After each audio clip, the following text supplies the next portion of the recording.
I'm very happy to be here today. As Bob mentioned, my name is Rory Aplanalp, and I don't expect you to be able to say Aplanalp. I was in the 3rd grade before I learned how to do it. Originally, I'm from Salt Lake City. I moved to Houston in July of 1990, and being from Salt Lake, I probably should mention I have 8 children, but I only have 1 wife. That's kind of a geographical joke, and you really had to be there. You know more about me now than I know about you, so I have a little icebreaker I like to use. And I warned these people about this. I only call on people on the back table. So, Dane, I'd like to start with you. I'd like the 4 or 5 of you at the back table to tell me 3 things. It's a way for me to kind of get to know you a little better. Number 1 is your name. Number 2 is how old you are. Number 3 is how much money you made last year. Don't you like the idea? Kurt's saying, can you ask that? Okay, you don't have to tell me how old you are. Or how much money you made last year, and I'll repeat it so the rest of the group can hear. But there are 2 things I'd like all of you to tell me on the back row. There's a reason why I'm having you do this. I'd like the rest of you to think about this. Number 1 is your name. Number 2 is what food would you eat if you knew it was going to be your very last meal. Everybody got that? Your name and what food you would eat if you knew it was going to be your last meal. Dane?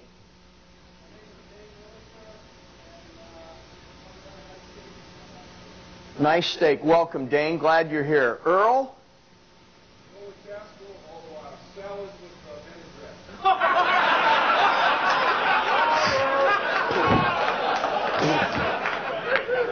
Earl, it's your last meal, pal. But I'm going to leave you with that. That's okay. Do you all know what you'd eat if you knew it was going to be your very last meal? On the count of 3, will you blurt it out loud? 1, 2, 3. Okay, let me tell you why we've taken the time to do this. Psychologists have discovered if you will think about food prior to entering a learning experience, you will retain more information. Did you know that? That's true.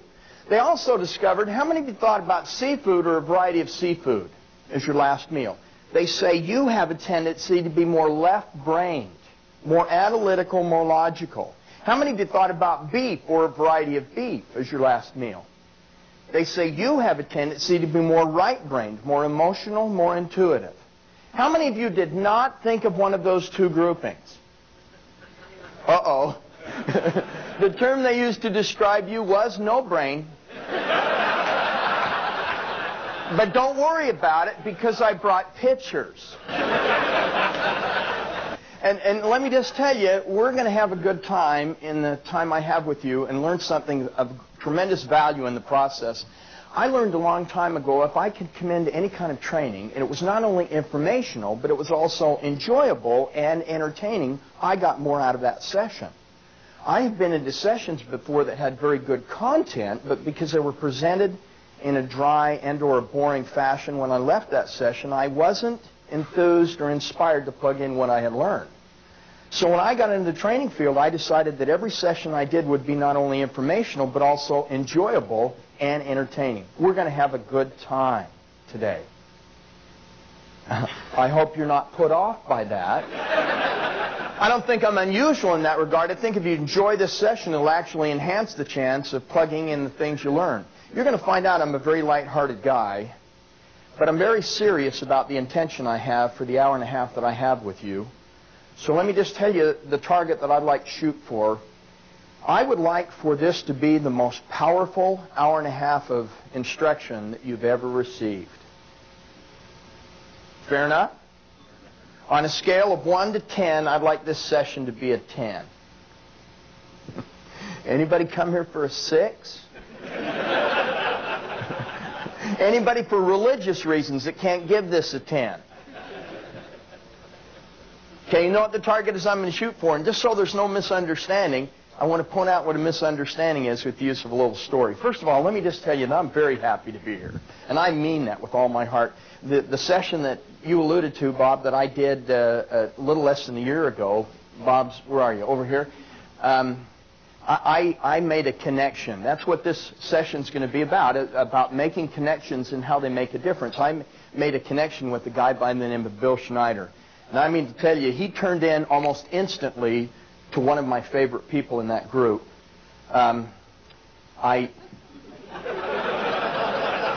Sounds like your wife's here, Bill.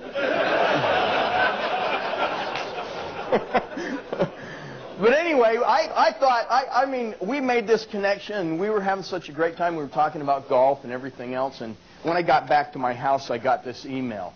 And I framed this.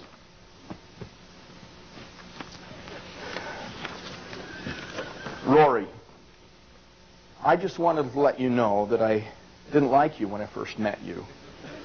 Now that I've gotten to know you, I haven't changed my mind. And then he's got, I'm not even going to try, which had some inside meaning for us, didn't it, Bill? Really, when it comes right down to it? So let me just tell you what we're going to do today if you're open to it. And I'm serious about making this the best hour and a half of training you've ever attended. I don't want there to be any misunderstanding about that intention, so let me point out what a misunderstanding is with the use of a little story. State trooper down in Tennessee pulls over a motorist for running a stop sign. He goes up to the window and taps on the window, and the motorist rolls down the window, and the state trooper says, "Excuse me, partner, but you ran that stop sign back there."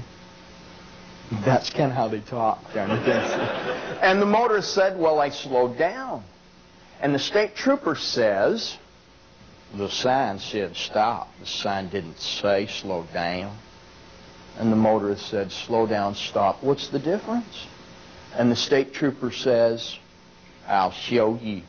And he takes his nightstick out and he starts to tap on the forehead of the motorist with his nightstick. And while he's tapping, he says, "Now, do you want me to slow down? Or you want me to stop?" See, there was a misunderstanding going on there. And just so there's not one going on here, if I say something that you disagree with today, I'm going to ask you to raise your hand or just blurt it out loud. Just yell. I've got a question for you. How many of you in this room have ever taken any kind of training or instruction before? Good, two of you. What did you do when you left that training session with the little guidebook or the note-taking device that they gave you to record down notes? When you left that class, what did you do with it? Filed it? Why'd you file it? Because you never check your files and it got it out of the way. Okay, what did the rest of you do? Didn't you file it so that you could refer back to it? Honestly and ultimately, what happened once it was placed in the file or on the shelf? Forgot about it till you cleaned out the file, you had the courage to throw it away. Well, I'm going to suggest something to you. One-time experience with information may not make a difference. But if you really want to make a connection with the material that I'm going to talk to you about, I'm going to recommend out in the middle of the table, there's a note-taking device. And if you're serious about enhancing the connections that you make in your professional lives and also your personal lives, I'm going to recommend you take down some notes. I'd like you to write down the words natural laws. Natural laws. Anybody in this group give me an example of a natural law? Good, the law of gravity. What goes up must come down. Does the law of gravity apply to all of us? See, the questions aren't too tough yet, are they? With the possible exception of Michael Jordan, the law of gravity applies to everyone. This is what I'd like you to write down in that natural law box. It's on the screen. Successful people do what unsuccessful people are unwilling to do. Now, let me just tell you, the first time I wrote that statement down and read over it, I thought it was redundant. But let me give you what happened with me. The guy said that exposed this to me. He said, "Rory, who are we talking about here?" He asked the question, who are we talking about here? Who are we talking about here? You bet. Successful people? Anybody else? Unsuccessful people? How about everybody in between? How about the correct answer being everyone? See, what's interesting about this is you can pull out people and substitute any role, and it will still be a true statement. Could I get an 8 by 10 glossy? Could we do this one?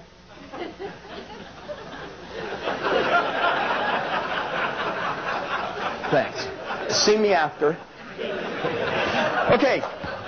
So, you can take out people and you can plug in a successful father, mother, husband, wife, engineer, architect, attorney, foreman, safety manager. It doesn't matter what role you use. In essence, what it says is people who are successful do things others are unwilling to do. I'd like you to circle the word unwilling in this value statement. And the reason it has value is because it applies to all of us. In the job I have, I've talked to some very successful people. I travel all over the country. Some of the people whose names I'd mention you would recognize. In every conversation, when given the opportunity, I always ask them the same question. What do you think the most important ingredient to success and or happiness is? In every conversation, they have always said, commitment. Now, when I asked the question, I thought they'd tell me talent, education, timing, luck. But they've said commitment. And as you examine their history, you will find out that's true, represented by their life. As we say in Texas, they're not the sharpest tool in the shed. They may not even have the most or the best education. But something you notice about each and every one of them is they are totally and utterly committed.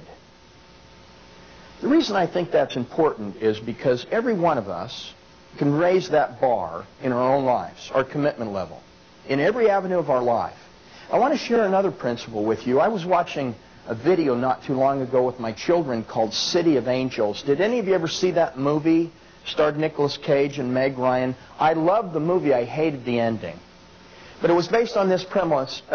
Nicolas Cage was an angel. Now, the only people that could see Nicolas Cage were those people that were about to die. And his sole purpose in being here was to take people from this life to the next life, to make that transition easier.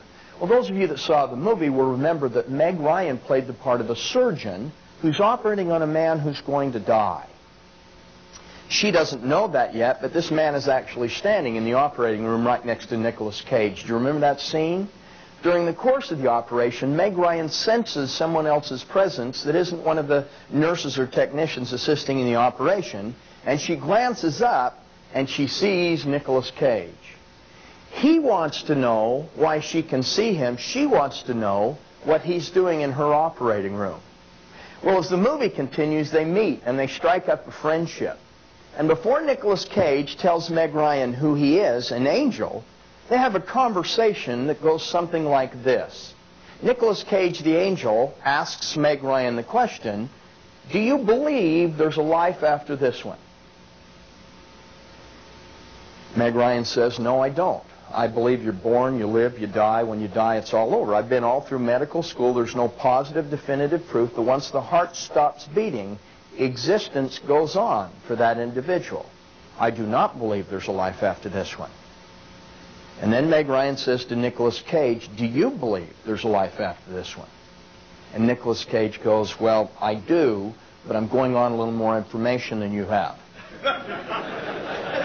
And Meg Ryan says, well, I don't. And then Nicolas Cage makes a comment that I hope I never, ever forget because of its value to life and living. Nicolas Cage says, some things are true whether you believe them or not. Now, I'm going to recommend an example of this statement.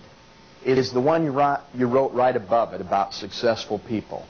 It doesn't matter whether you believe that or not. That's true for all of us, and it works for all of us. You'll notice there's a definition for the word wisdom. I'd like you to write down this definition for the word wisdom. Wisdom is knowledge rightly applied. Knowledge rightly applied. And notice what's behind this definition for the word wisdom. It doesn't matter, folks, how much you know. Knowledge in and of itself has no value until you plug it in and use it.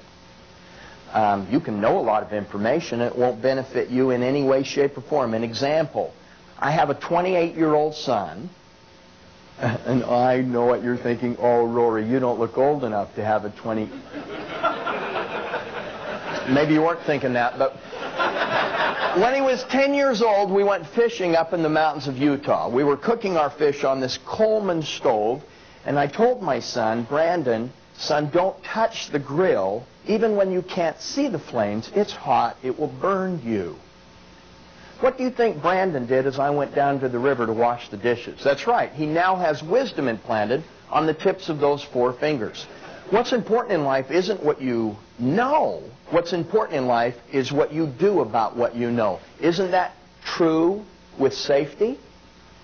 Now, I'm going to refer to this definition of wisdom for the rest of my session with the use of 2 terms. The 2 terms are ahas and wows. Do you know what an aha is? What is an aha? It's what we're not having right now. Yes, you get it, the light bulb comes on, a great idea, a discovery. When you hear it, you may find yourself say out loud, aha, what a great idea. I had a lady in one of my sessions, I said, what is an aha? The lady raised her hand and she said, that's when you have the right one, baby. No, that's Ray Charles, Diet Pepsi. You got the right one, baby. That's an This is an aha. There's a difference. That's what an aha is. A discovery, a great idea, a dose of inspiration. Now, ahas are good. Wows are better. What is a wow? What is a wow? By the look on some of your faces, I don't know, I'm old enough to hear your definition of a wow. I was doing one group and I said, what is a wow? A lady raised her hand and said, Brad Pitt, that's a wow. No, a wow is where you take that aha, that great idea, outside of where you learned it, you plug it in and it works. And you say, good, group participation. I like that in an audience. It's a proof source that substantiates a great idea. Now listen very carefully to what I'm about to say. The real payoffs in life do not come in the form of ahas. Just because you know information, it means nothing until you plug it in. An example, Dane on the back row. 3 frogs on a lily pad. One of the frogs decides to jump off. Dane, how many frogs are left on the lily pad? How many? Almost. Listen again, Dane. 3 frogs on a lily pad. One of the frogs decides to jump off. How many frogs are still on the lily pad, Dane? Dane just had an aha. Just because you make a decision, just because you know information means nothing. And you know what? I don't want to be the only one participating in my session today. So, are any of you in this audience from the South? Any born and raised in the South? Anybody? Am I saying this right? Y'all? Y'all? Is that how you say it? Because I was told the other day that y'all is singular. All y'all is plural. Is that right? Yeah, okay. So this is what I'd like all y'all to do the rest of my session. Whenever I raise my little pinky finger up like this, I'd like all y'all to say the word nothing. Together and in unison. Good. Nada. You know what nada is? Anyway, that's the Spanish word for nothing. Diddly. Everybody. Squat. So the 4 words are nothing, nada, diddly, squat. Everybody. Nothing, nada, diddly, squat. Notice the rhythm? Nothing, nada, diddly, squat. Do you know what all the information I have for you today? Do you know what it means? Nothing, nada, diddly, squat. If you don't convert the ahas into wows. And in a very real way, this has been an hour and a half of wasted time if you don't take what you learn outside of this room today and plug it in. And let me give you a reason to do it. You see at the top of this page, it says, what are the words there? It's okay. I'm going to introduce you to an idea of discovery. And what that is a lot of times when you hear a speaker, they've got the point they want to make, and they want to make sure everybody gets it. I'm suggesting to you as we go through the rest of my session There's going to be things that you're going to get that may mean different things to different people, mean different things to you. It's okay. As long as it has value, it's worthwhile. So it's okay. I'm big on stories, real-life stories, and the connection that allows us to make with our life experiences and then future events. So I'm going to share 2 stories with you. I'd like you to think about both these. I will tell you these are true stories. One of them I experienced in what turned out to be, could have been a very tense moment for me. I attended the National Speakers Association National Convention in 1998 in Philadelphia, and it was the 2nd through the 5th of July. So it was a real treat for me to be in Philadelphia over 4th of July. And my wife and I got on the elevator at the Marriott downtown, and just before the door closed, this massive hand comes in between the doors. Of course, the door opens up, and the biggest human being I've ever seen in my life, in person, walks in. And I said to him, "Way to hustle." And he looked at me and he said, "What did you say?" And I said, "Way to hustle, way to..." And I could tell he wasn't American. I said, "Way to get in the elevator." And he said, "Oh, I thought you said what an asshole." And I said, "No, honey, tell him I said hustle." But it made for an interesting conversation all the way down. Well, they had all of the best speakers from all over the world, people whose tapes I bought for years and listened to, and in every general session, at lunchtime and at dinner time, and it was a real watershed experience for me. Well, one of the speakers, I didn't recognize his name. I mean, they had Zig Ziglar there, Zito Cobain, Les Brown, and then this guy, he got up and he said to the audience, 3,500 speakers from all over the world, he said, "The founders of our country made a mistake in the preamble when they wrote these words. We guarantee everyone the unalienable rights of life, liberty, and the pursuit of happiness." And then he said to the group assembled, "I have a real problem with the pursuit of happiness." And I turned to my wife and I said, "Well, I don't know what he's talking about. Honey, I want to be happy. Don't you want to be?" And you could hear the murmur throughout the room. And then he said, what they should have written was life, liberty, and the pursuit of doing what's right and what's good. And then he told the story of a university professor who was asked to leave his highly paid tenured post at this university. He'd authored a lot of books, and come and take over the reins of a small college. They knew because of his ability to connect with people and his leadership and character and integrity, he'd be able to turn the program around. And he did. In 5 years, they had a dinner to celebrate their success. And he stood up at the end of this dinner and said, "I am so very proud of every one of you in this room because you're the ones that made this happen." And then he said, "That's why I don't have a problem the first part of next month in turning the reins of the presidency of this college over to so-and-so. I'll be leaving." And they had no idea. Nobody knew he was leaving, and a collective gasp came out of the group. And they said, "Why are you doing it? Are you going back to your university?" And he said, No, I'm retiring." Why are you leaving us? "Because you know, I've taught you correct principles. You know what to do. You can take the ball and run with it now." And one of the faculty members raised his hand and said, "Why are you doing this?" And he said, "My wife of 55 years of marriage has been diagnosed with Alzheimer's disease, and I'm going to take care of her full time." One of the other faculty members raised her hand and said, "Why don't you get somebody to watch her during the day and you can be with her and be with us. You're at the peak of your career." And he said, "Because I want to be with her all the time. She's very, very nervous about what's just happened." And one of the other professors raised his hand and said, "Well, my dad had Alzheimer's, and in 5 years, from time to time, your wife won't even know who you are."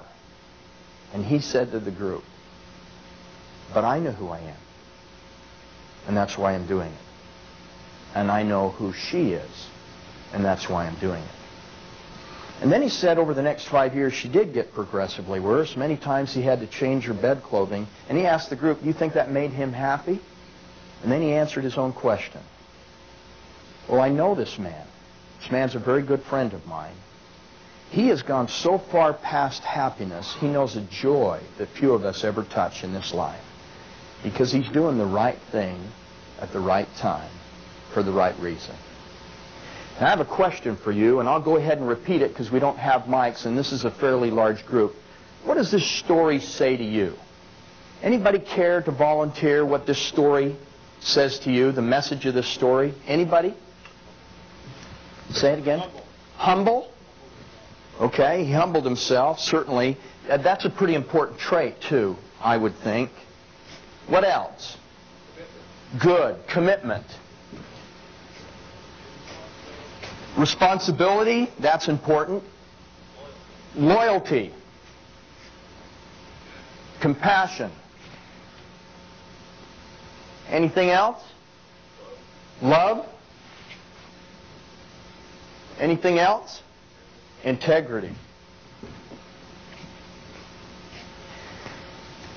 Okay, now one I was personally involved with that I will never forget.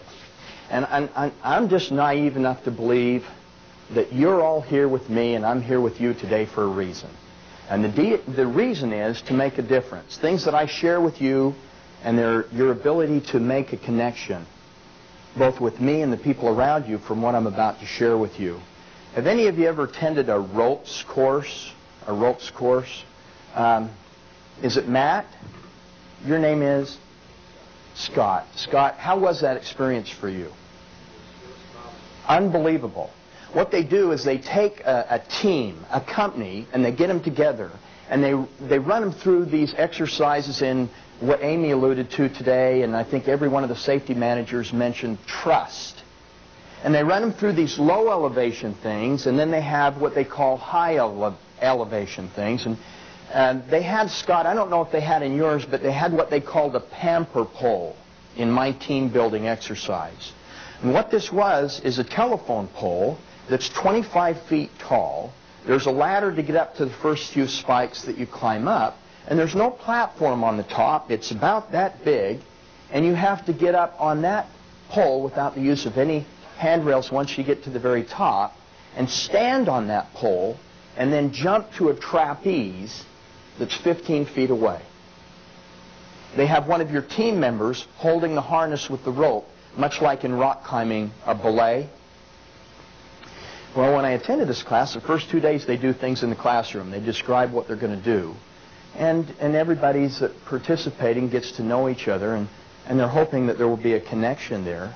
But one of the ladies that was sitting next to me was a little bit overweight, and she asked a couple of questions that the interpretation from people's response, and I'm pretty good at reading body language, is, oh, don't ask those dumb questions.